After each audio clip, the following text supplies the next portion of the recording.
So I would like to go ahead and introduce our panelists today. Mayor Joe Chow moved from Taiwan to the United States in 1979 and completed his Master of Administrative Studies degree at Southeastern Oklahoma State University in 1980. After working for several businesses in the restaurant industry, he opened his own restaurant here in Addison, May Dragon, in 1986. Mayor Chow is an insurance agent and also holds a real estate license. Mayor Chow was first elected to the Addison City Council in May of 2002 and served as Mayor Pro Tem in 2004. He was elected mayor in 2005 and served 3 consecutive terms before taking a break due to term limits.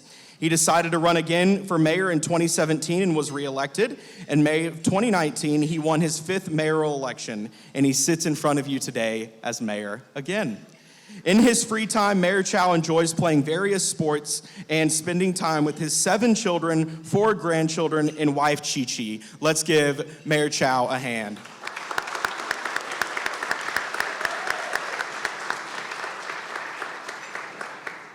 All right, on to Carrollton. Mayor Steve Babick. Mayor Babick has been a chief financial officer for both large public and small private entities throughout his career. He currently works with Wad Capital via a platform investment company, HSI Fueling Organic, and M&A Growth. He is a graduate in finance and accounting from Florida State University. He earned his MBA from Amberton University while working full-time. You can see he's passionate about that. Steve and his family have lived in Carrollton for 30 years, over 30 years now, being active in neighborhood, city boards, and commissions, and school district initiatives. Steve has rotated as Mayor Pro Tem 2020 and 2021, and Deputy Mayor Pro Tem 2016 and 2017. He is a mentor to youth of all ages through the early college, high school, CFB ISD schools, and Boy Scouts. Babick started out on City Council in 2014 and was elected to return to City Council in May 2018. He was reelected for a second time in May of 2021. In May of 2022, Steve was elected as mayor in a special election. Babick has been married to Peggy Babick since 1992, and they have 2 children, Michael, a graduate of Texas Tech University, and Sarah, a graduate of Texas A&M University at Texas State University. They have attended St. Catherine of Siena Catholic Church in Carrollton and have been married and were married there in 1992. Can we give Mayor Babick a hand?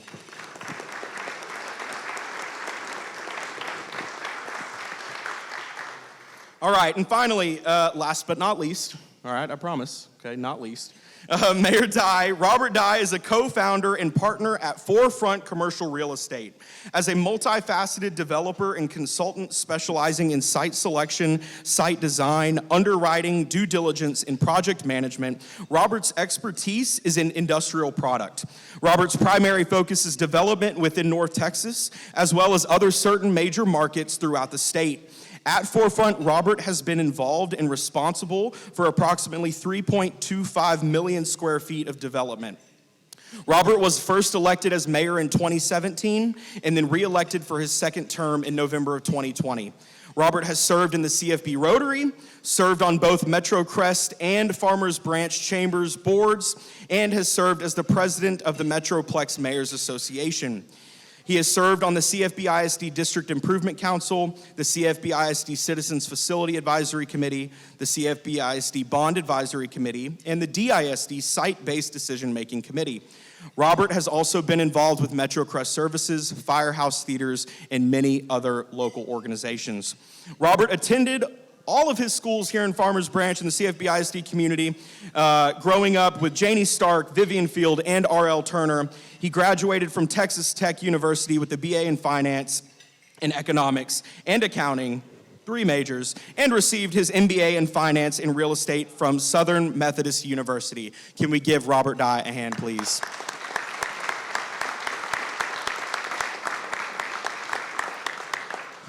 Hi, everyone.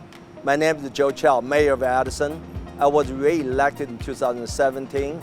I will finish my term in the mid-May of 2023. After I finish my term, you know what I'm going to do? I'm going to go back to my restaurant business and potentially a farmer.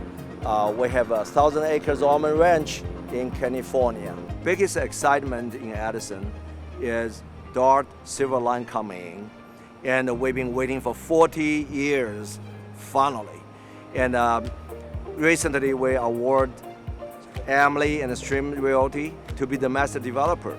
You know, we're going to totally revitalize that entire region. And I'm looking forward to seeing you in the forum, tell you more about it.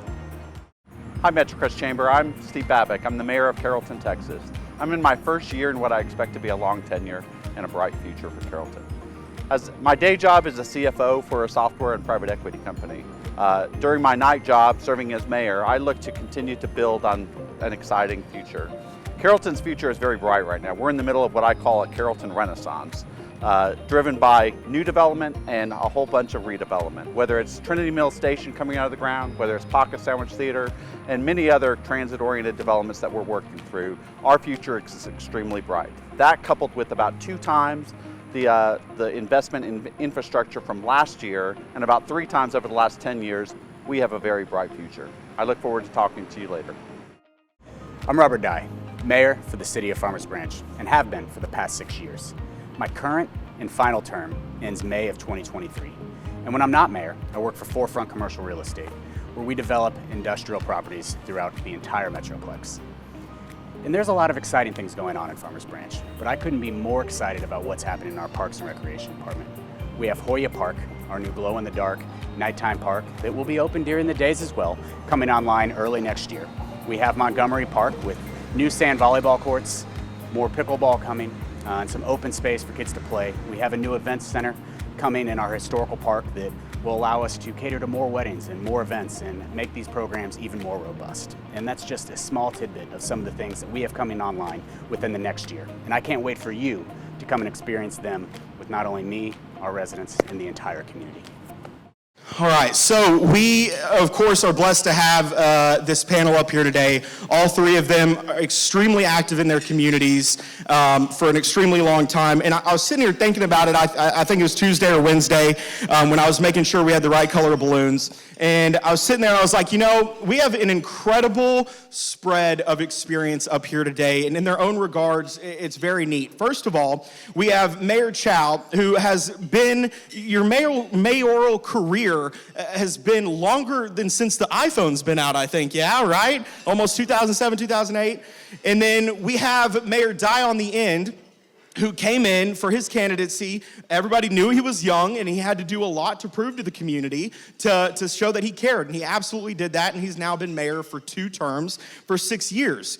So we go close to 12, we go 12, then we go 6, and then we go to Mr. Steve Babick, who's been in the community for over 30 years, but he's on the hot seat, straight off the press for 6 months, and he is doing a lot. And so I just thought about it to have that experience. They all work together so closely, and we're very blessed for that. So I want to get started with the first question. I would like to each of you speak to the industries that are booming in your cities and how it is affecting your local economy. Mayor Dye, will you start us off? Yeah, especially since it's going to be the least, you know, as you said. But first and foremost, I want to thank the MetroCrest Chamber for putting this on, having us here. This is the last time for 2 of us, but it's been enjoyable. Every time I've been up here, I love interacting with the businesses that are in not only the city of Farmers Branch, but the MetroCrest community as all, because it's a much bigger community than just any of our cities individually.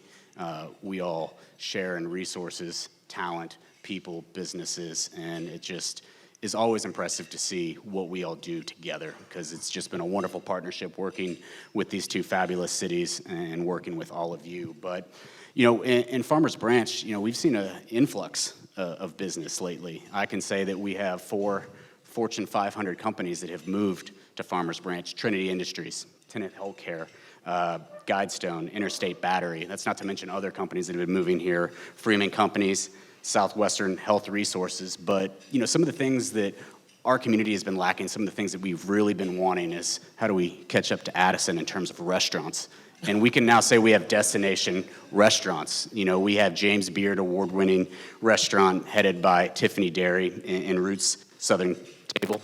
I would recommend you all try it out. It's absolutely fantastic. But, you know, we have Cadillac barbecue. We have Crossbuck. We have Bankhead Brewery, which is now coming to replace where Cedar Creek Brewery used to be. That's something we're very excited about, and a soon-to-be announced restaurant on the other end there. And it's exciting for our community because that's something we want. That's something we work so hard to get. In these industries, you know, the employers, they're drawing that. They're seeing the plans that we've laid out, the foundation. They understand the business community that we have here. And I've always said that, you know, the heart of the community is the residents, but the lifeblood is the business. I mean, you bring life to our city. You give people jobs, you give them purpose, you give them a reason to come and be a part of our community. And without all of you, we wouldn't be able to thrive. I mean, about 75% of our community is the businesses. So we rely on you for so much. You give us so much opportunity that allow us to build the amazing amenities that we have that keep attracting not only businesses, but talent and workforce. And so we're just so grateful for that. And, you know, it's just been an amazing time here in Farmers Branch the last few years. I mean, just because of the influx of this business, I'm sure all of you experienced the same thing. Our sales tax was up over 20% this year from what we budgeted, and that's tremendous. That just shows how strong North Texas is, the region, and especially the Metro Crest cities. Thank you. And Mayor Chow, do you want to speak to one or two industries that you've seen in the town of Addison? Certainly. First of all, I want to thank Metro Crest Chamber of Commerce. This is going to be my last Mayor Forum. I just want to let everybody know. And Hayden has done a great job since he got in. So give yourself a round of applause. Thank you. Then I always appreciate my Addison team, all my council colleagues and the staff. They have done a wonderful job as well. You know, Addison, since the pandemic, you know, we have a lot of office space vacant because most people work remotely at home. And then a lot of restaurants closed down. But recent month, there's a resurgency. All the business started coming back. So even more than ever before. So I have seen, like, we converted from just insurance and the banking industry in Addison into a lot of the technology business, such as Authentics. You know, everybody know Authentics, nanotechnology business. And then also the ATW. So they have their headquarters in Addison. Also El Rancho's headquarters. And, you know, a lot of great business like Wingstop. But it's not it. A lot of business start to expand, you know, such as the Lone Star Analytics. So that's a great business. You know, Vizio, Bank of America, you know, that's our number one employer in Addison is Bank of America Technology Center. Then the next one is the Mary Kay. So everybody seems to be coming back. And all the restaurants, as you know, in Addison we have about 200 restaurants. Since the pandemic, a lot of restaurants closed down. They didn't make adjustment. But now everybody's coming back. Just like Remington Seafood was out. Now there's a Toast Yolk Cafe is coming. Los Lupis is out. La Pasha is coming. You know, Kobe Steak is out. But Benihana is coming. So you always remember, we are very dynamic. Addison still walking to the booming city. So I'm very proud of Addison.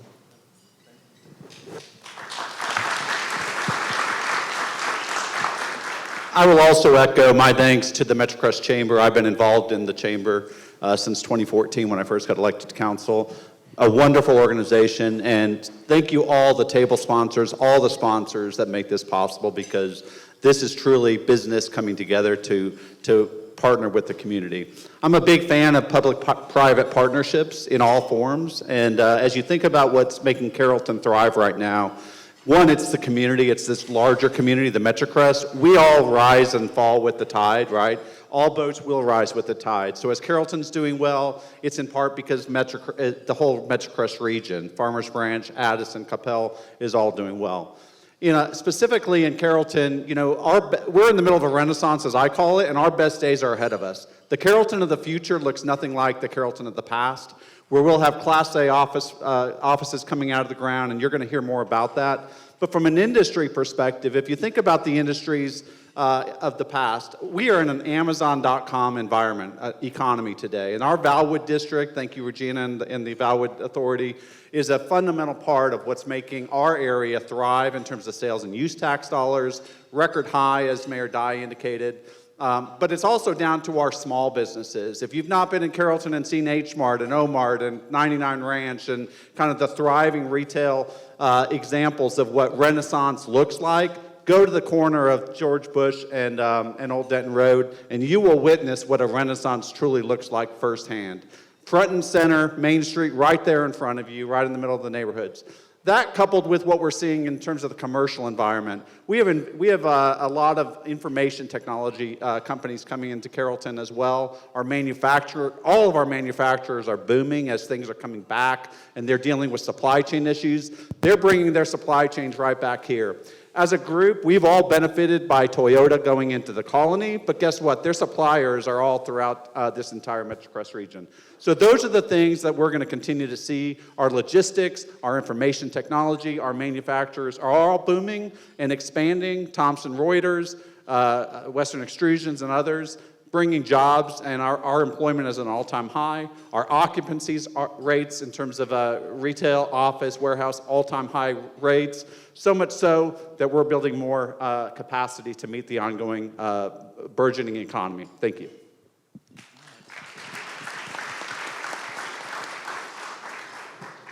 All right, so the record number of people that have left their jobs since the beginning of the pandemic shows little to no signs of abating. 1 in 5 workers plan to quit their jobs in 2022 into 2023, according to one of the largest surveys of the global workforce. Employee turnover is another major reason why hiring is so hard right now. According to ADP Research Institute's People at Work 2022, a global workforce view, 7 in 10 workers have considered a major career change this year. What is the status of hiring and retention for employers in your cities? And what is our region doing to advocate for businesses on retention? Mayor Chow, would you take this question? Certainly. You know, this is not just Addison's issue. It's a state issue, it's a national issue. And, you know, in today's world, most baby boomers, people like my age, are retired. And even the younger part of baby boomers is only have several years left. So they took a lot of percentage of the workforce. And nowadays, you are facing millennials, you know, like our Mayor Robert Dye, right? You can tell the difference, right? You know, and also Gen Zers, because they have a different mindset. They are young. They want to emphasize not just hard work. They want to emphasize, I work, I want to have my life. And like we baby boomers, we will work our butt off every day, just like I'm still doing it, right? We have a different mindset. So it's not going to change them. That's the reason, as a mayor, we want to make sure you accommodate those younger generation. So that's the reason, part of the reason we build a lot of mixed-use development, like Addison Circle, like Vitruvian, like a future in transit-oriented development. You know, we can attract all the young people that are willing to come to work. Besides, you know what they like? Dog park, outdoor gym facility. So they even borrow dogs so they can date. You know, all kinds of things maybe you and I may not do, but that's the way they are, right? So as we cannot change them easily, but we have to find a way to accommodate them so we can attract all the talents in Addison. Thank you, Mayor Chow.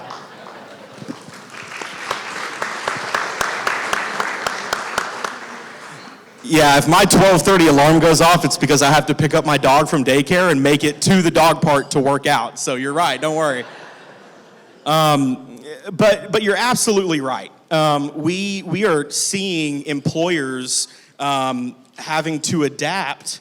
It doesn't matter what age you are. People have looked at their priorities differently, and those employers in the room, 99.99, all of you, are working to adapt and make that change. And I'm thankful that our three cities that are on that, they are in line with that to say, okay, we will start looking at permits for these things to go up so that everybody has their priorities available to them. So I really appreciate that comment.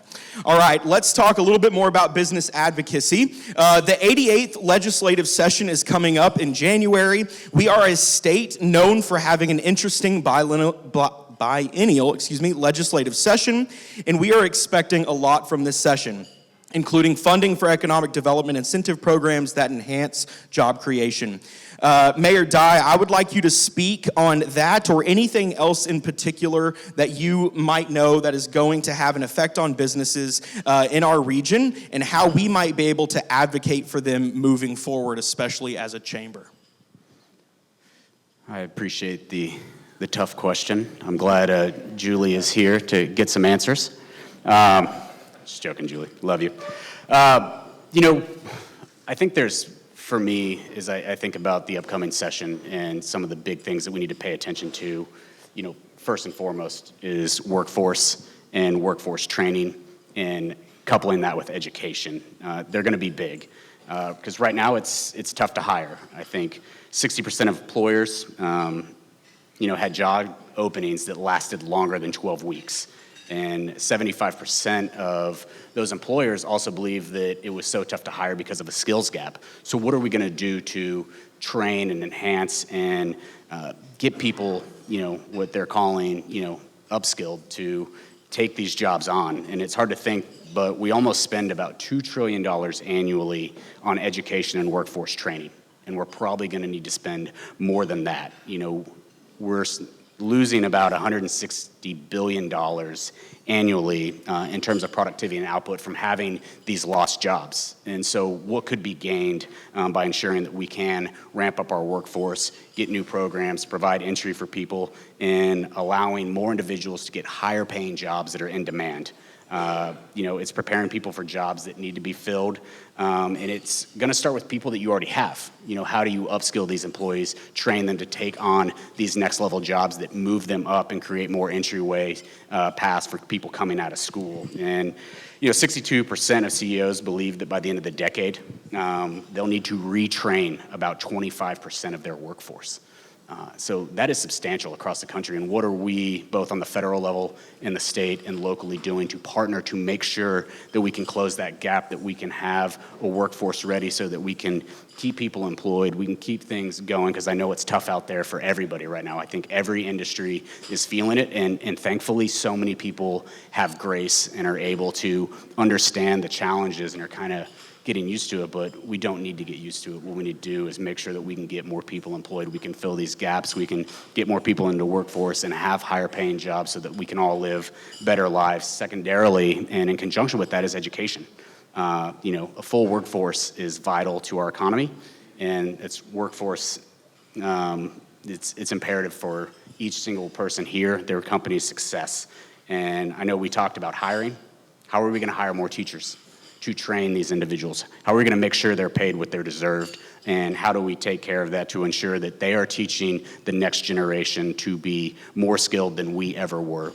Because the economy, jobs, demand, everything that they're going to have to deal with is changing so much more rapidly due to technology than we are. So we're constantly going to have to keep people engaged. We need to create these lifelong learners, and that's going to enhance their skills. And couple that with, we're going to need to retrain a lot of employees. And if we have lifelong learners, it's going to be easier to have them trained and they're ready to go. I think we're also going to have to pay attention to infrastructure. Our roads, we need to pay attention to big time, one-time purchases, roads, bridges, transportation. We need to take care of the grid. We need to make sure we have adequate water supplies. We're seeing some of the trouble in some of these other states with so many people moving here. There's going to be a drain on those resources. So what can we do to fill those gaps? That's important. And, I think on top of that, the state does a good job. Look at how strong we are. Look at our economy. second largest economy in the country, 11th largest economy in the world. And North Texas is a big piece of that. And we are so strong, and it's evident by what you heard here earlier with the other mayors talking about what's going on in their own cities. It's happening in this entire area. And so, if our legislators can come together, reach across the aisle, come up with solutions, I believe that Texas can be even greater. We can be bigger than California and move past them and be the greatest state in the nation, which I already believe we are. But, those are some of the things that I think are going to be imperative, things that we need to focus on, and things that are going to not only help all of our businesses, but our cities, our community, our people, our schools, and everyone going forward. And so that's what I see as kind of the big legislative issues. Thank you. Can I add one thing? I think all the DOT member cities, 30 member cities, has a plea to the state legislature. Since everybody pay 8.25 cents sales tax, right? Then 2 cents goes to the cities. But with DOT member cities, only 1 cent go back to the city, 1 cent go to the DOT. And then over the years, the city in the north who are not DOT member cities and some others, and they strive so much faster than the DOT member cities. You know why? Because they have additional 1 cent for economic development, how we call it 4A, 4B tax. Then we have an initiative is as the state to give additional 1/4 cent back to the DOT member cities. So we'll be able to use that 1/4 cent and to do economic development. That's what's coming. I just want to give you a heads up. Yeah, thank you so much. And to both of your points, I want to challenge our chamber members and our constituents in our cities and our region. We have a public policy committee here at the chamber.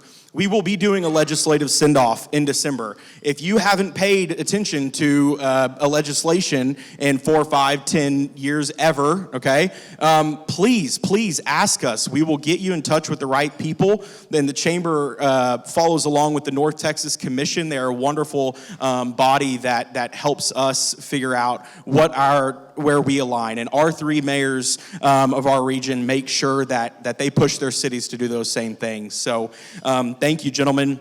Hayden, if you don't mind, ahead. I just want to tag on what Mayor Chow just said. And, the public policy issue on sales tax right now is a huge issue. Every one of these 3 cities, and Capel included, stand to lose $10 to $20 million per year of funding from sales tax by basically taking from us and sprinkling it out in terms of small bits to all the cities. This is Robin Hood 2.0, and we need to stand up against it and get our legislatures to understand that we have built infrastructure, we have built roadways, we are valuing our Valwood districts. We can't just suddenly give up those sales tax dollars. Because why? It'll basically translate to higher property taxes for our residents and businesses. Thank you. Thank you for making that point. Y'all talked a lot about mixed-use development, and I know we'll hear more about that. A lot of us in this room know what that looks like. And so I want to go to the question on budget, and if you will kind of mix in the mixed-use development, sprinkle a little bit of that in there. But I would like to go ahead and start with Mayor Babbitt. Can you talk about, October means budget just happened for all 3 of our cities, right? So if you can talk a little bit about the budget, how it's going to affect business and citizens, and sprinkle a little bit of mixed-use development in there. Certainly. So when I think about budgets, I always have to think about tax rates. Carrollton has cut the tax rate for the 9th straight year, our single largest tax rate decrease over those 9 years, basically putting our tax rate back to 1992 levels. It's a mathematical formula. As appraisals go up, the rates have to come down. If they don't come down, we're raising your taxes. So when you think about a tax rate decrease, it's the prudent thing to do. We've done it for 9 straight years, and our council, when I say we, I mean our council. There's no I in team. It's our council's hard work that does this. It's the staff's hard work that does it as well. As you think about some of the things we've invested in, while we've cut the rate, You heard it on the screen there. We will spend more, 3 times on infrastructure, what we've spent on infrastructure, ignoring bonds, over the last almost 20 years, okay? And 2 times what we spent on infrastructure just from last year, which was already a record year. Infrastructure is clearly one of those things that we have to invest in. It's our roadways, it's our walkways, alleys, and so forth that really makes Carrollton the community that families and businesses want to call home. That, coupled with investment in terms of the transit zones, by funding new transit master plans. You've already heard about the downtown transit zone. We're expanding that. The Trinity Mills transit zone, which is George Bush and 35, that will be a remarkable development to watch over the next year as it comes out of the ground. And then our North Transit Zone as well. You have to do that, though, by balancing with public safety. We've funded our police, we've funded our fire, we've given them the tools to do the job. We've invested in redundant fleet capacity, and we're rebuilding those old 30-year-old Dick Calvert fire stations that were built over 30 years ago. We have 4 of them to do. 2 of them are underway based on what's already been funded in this year's bond. 2 more in the future. So I think as you think about the budget and so forth, I think the last part is really the most important part, and that's our employees. You've got to attract and retain a qualified, motivated team. And sometimes that is all about money, sometimes it's not. You sprinkle the work-life balance pieces, and then you ensure that you're paying competitive wages. We've seen our largest raise in 20 years to our employees to ensure that they indeed are keeping pace with inflation.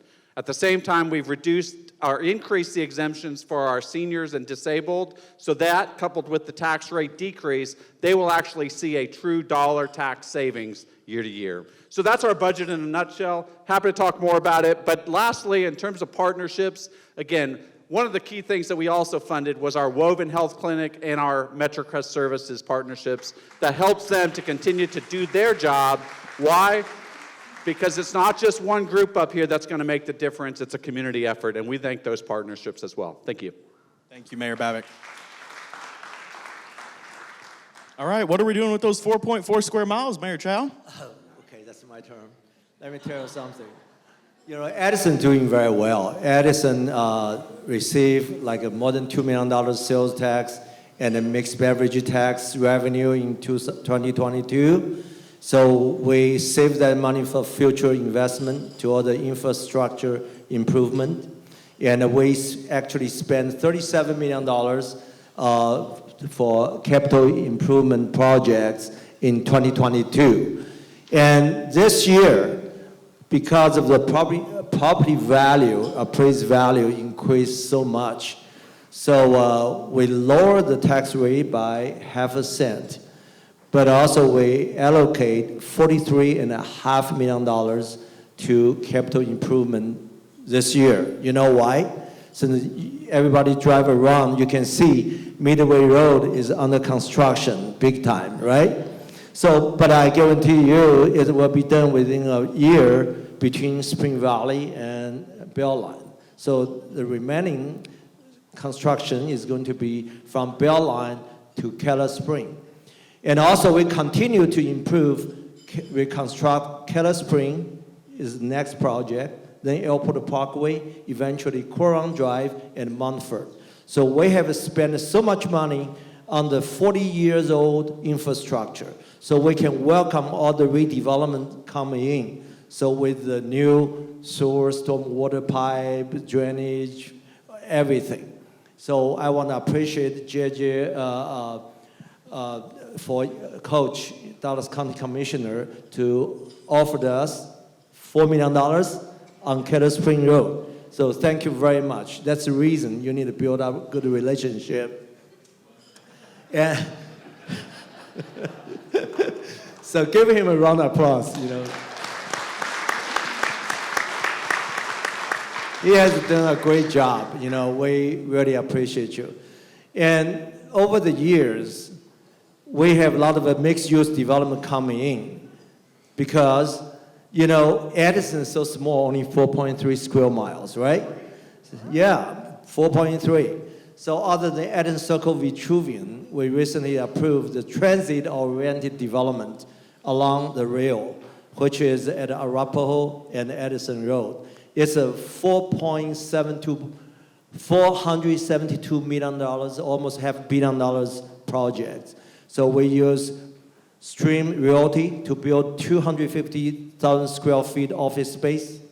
And also, Emily going to build 250 units, high-rise, 13-story condo, and then 400 units, 7-story apartments, mixed use. So it will bring in a lot of people from Plano Richardson all the way to DFW, maybe even Fort Worth, because Silver Line going to stop at Terminal B and then connect to trail system to downtown Fort Worth. So it will bring the people back and forth from different directions. So I want to appreciate all the DART board members and the DART staff. Thank you so much. Thank you, Mayor Chow. All right, City of Farmers Branch, Mayor Dye, what do we got? I'm going to miss you, Joe. Really am. This year we had some tough challenges to make, but I think within our council we came to some solutions that were truly going to be impactful not only to our residents but to our community on a grand scale, effectively through water rebates and credits, through tax rebates. We're effectively giving 65% of our community at least a 7-cent tax decrease. For the others, it's a little bit smaller than that, but still pretty substantial. For our senior citizens, they're getting an extra 4.5-cent decrease because we increased our senior exemption from $80,000 to $100,000. So that's an extra $20,000 directly off the bill for those that are on a fixed income and need that break. It's getting more and more expensive to live here. We got to pay attention to every member of our community, and that's what we try to do. It's the first time that we have tax breaks and credits that are impacting not just residents, but renters and everyone that could be impacted by inflation, current market cycles, and everything else. So it was really great to see our city come together and take that step forward, because the overall effect of what we did, in my opinion, is absolutely tremendous. And it was a very creative way for us to give back to our community and those in need. But, like the other cities, the investments we're making into our community are also substantial. Our police station, our rec centers, parks, senior center, our infrastructure, our water and sewer, all being paid is pay as you go. We've made concerted efforts over the past few years to keep ramping up those budgets to ensure we don't have to go out and get more debt. Fortunately, because of how financial savvy we've been, Sherelle Evans-Jones is here. She leads that. Thank you so much.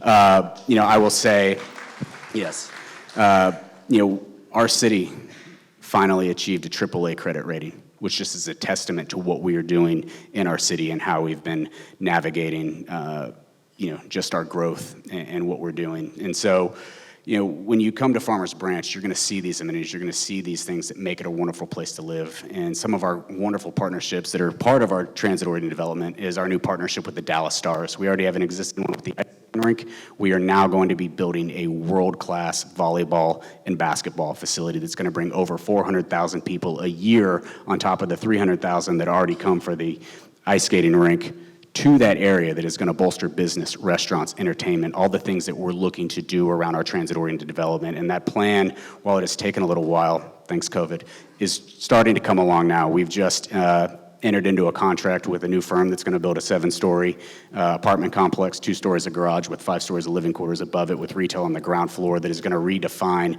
that space. And thanks for the partnership with the county as well, helping us with our infrastructure and the roadways throughout that area that's going to make it more walkable, more accessible, and truly represent what we want to see in these transit-oriented developments. And we hope what that's going to do is going to be a greater partnership, not only with our businesses, but as Mayor Chow said, with DART. How are we enhancing ridership? How are we focusing on these areas that increase mobility, not only for our businesses, but for our residents and for people in the region? And so, just a testament to our staff, to our city council. You said it's a team. Everyone comes with their ideas. They're willing to work. They're willing to roll up their sleeves. And we're doing some really great things in Farmers Branch. And as Mayor Babbitt said, the best days of Farmers Branch are ahead of us as well. You can see what's happening on our east side. You've seen all the development that's happening on our west side. You're going to see what's happening at our station area. And Farmers Branch is truly going to become, in my opinion, the greatest place to live in North Texas. Our location at 635 and the tollway is 0 and 0 on a grid. You can't get any more center than that. So for all you businesses,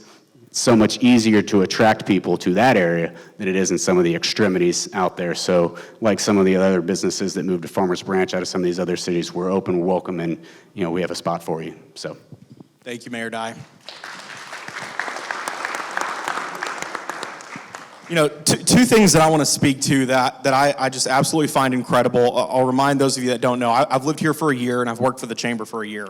And the two things that I want to make a point to on what they just said is, one, just because we're building things in our 3 cities in our region does not mean we are excusing land for parks, recreation, and greenery. I think our 3 cities do an incredible job, no matter how many square miles you have, that if a building goes up or a mixed-use development goes up, that a park goes up at the same time. So that's number one.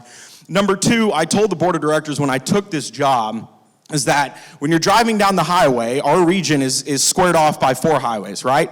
And if you don't know what I'm talking about, you probably look at Google Maps quite a bit. That's okay, but it's four highways. But when you go in the middle of our region, you know that you're in this region. You know when you're in Addison, you know when you're in Farmers Branch, and you know when you're in Carrollton. There are other cities in DFW that you're just driving down the road, and they don't take the time to make sure that you feel at home, to make sure that your business feels at home, that it's taken care of, that EMS and police can get there in under 4 minutes. And so I really appreciate the leadership, our 3 city councils, our city staff, and the care that our businesses and our school districts do to make sure that when you're in this region, you know you're in this region and you're taken care of. So thank y'all so much.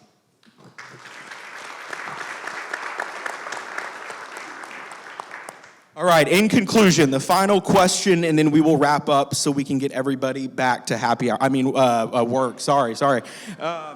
In conclusion, mayors, what is one action item that you have taken on to make a difference in your city in the coming year? Maybe this is something you've been working on, you're excited to leave with your city. What is one action item? And then we'll wrap up. Mayor Chow, would you like to start?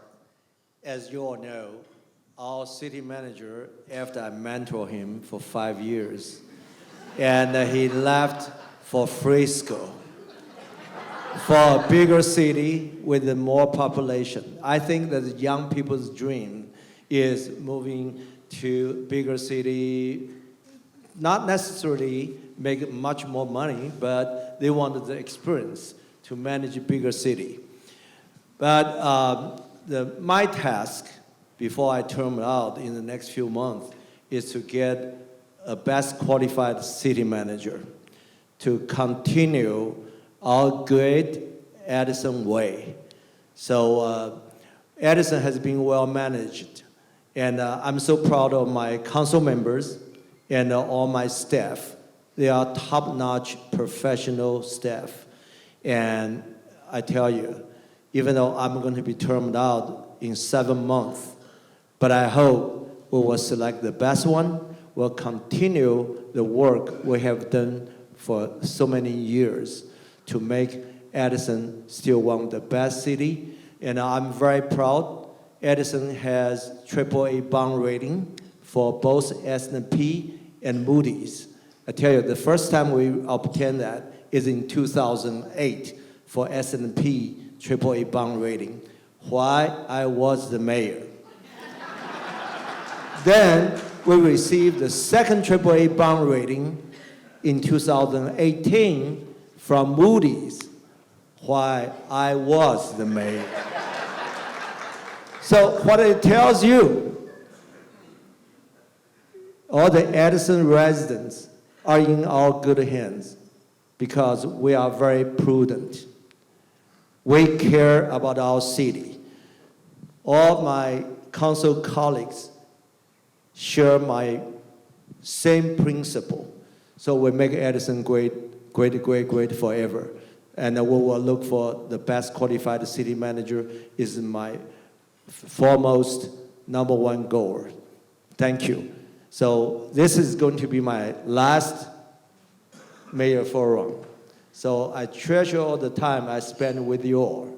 Thank you so much.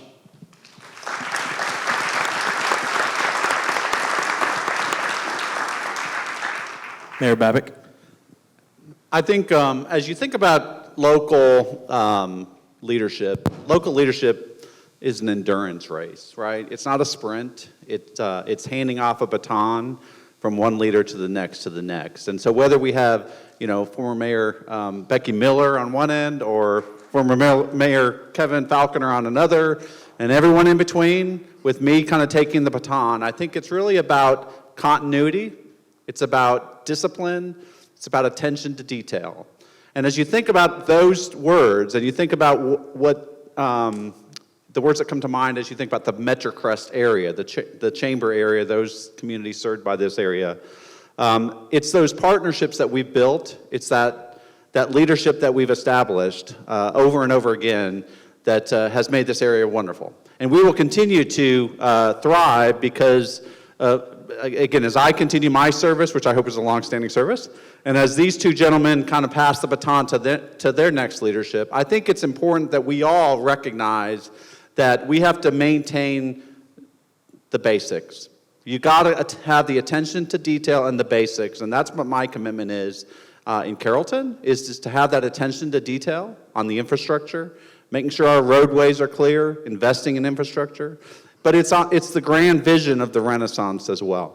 Because that Renaissance is where we're striving to be, where the Carrollton of tomorrow is different than it was 20 years ago. And it needs to be, because the community continues to drive. The urban sprawl continues to exist. And we have to continue to support our economic hubs, if you will, throughout the community, whether that be in Addison, Carrollton, Farmers Branch, downtown Dallas. We will all rise or fall with the tide. And so I commit to the people in this room, to our community, to our staff and our council to continue to be that voice of reason, that steady hand, to continue to focus on the details, to continue to have the big picture in mind, but always take care of the basics and not necessarily just keep your eye on the shining star. Take care of the basics and the bedrock foundation while you're executing against a plan, and execute that plan. Thank you.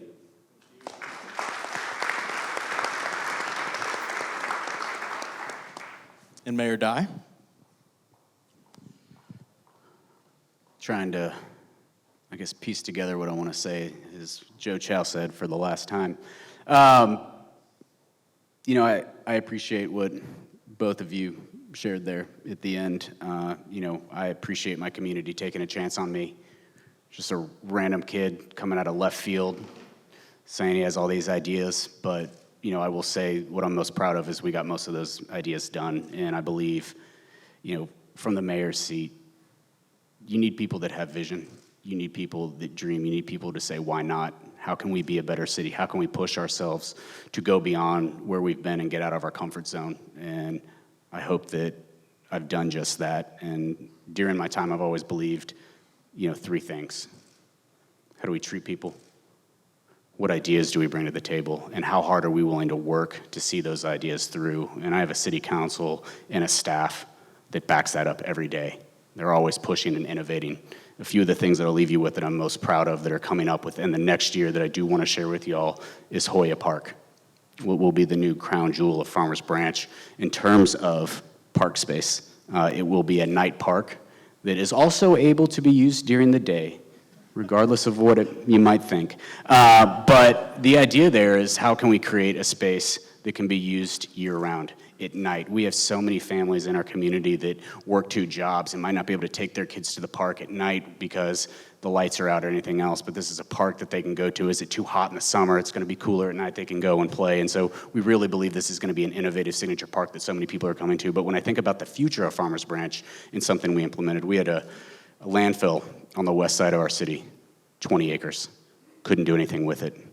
Well, our city came together and said, we're going to put a 13 meg solar farm on top of that landfill, locked in our rate of 4.4 cents going forward out into time. So for the next 20 to 25 years, we know what our energy is going to cost. It's going to be low, and it's going to cover all city facilities, street lights, traffic lights, and in my opinion, is going to be just a wonderful asset for our city to years to come, and that wouldn't have been possible without staff, without city council, without our boards and commissions, all dreaming those dreams together and willing to push further. And I think the Farmers Branch that you see today and the Farmers Branch you'll see tomorrow when the baton is passed will be a much better community and one that when I look back, I'll smile. So.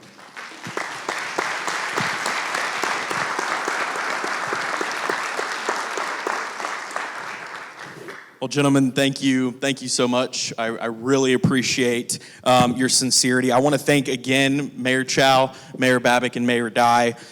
Your time, your intentionality, and your willingness to connect with citizens and businesses of our region is valuable. That's the word that I thought of this week. And if you would please stop just a moment. We're going to take a photo right after this, and then I'll have you join the audience for our final segment. We have a quick video from DART and Archer Western Herzog. So please don't go if you can. But gentlemen, I just want to say thank you. Thank you for including me in this region. Thank you for bringing the chamber up with you. And thank you for setting a precedent. I knew that when I took this job, Marianne and I, over last year, our board, we knew the level that we had to get to support our three cities. So thank you, and can we give them one last round of applause?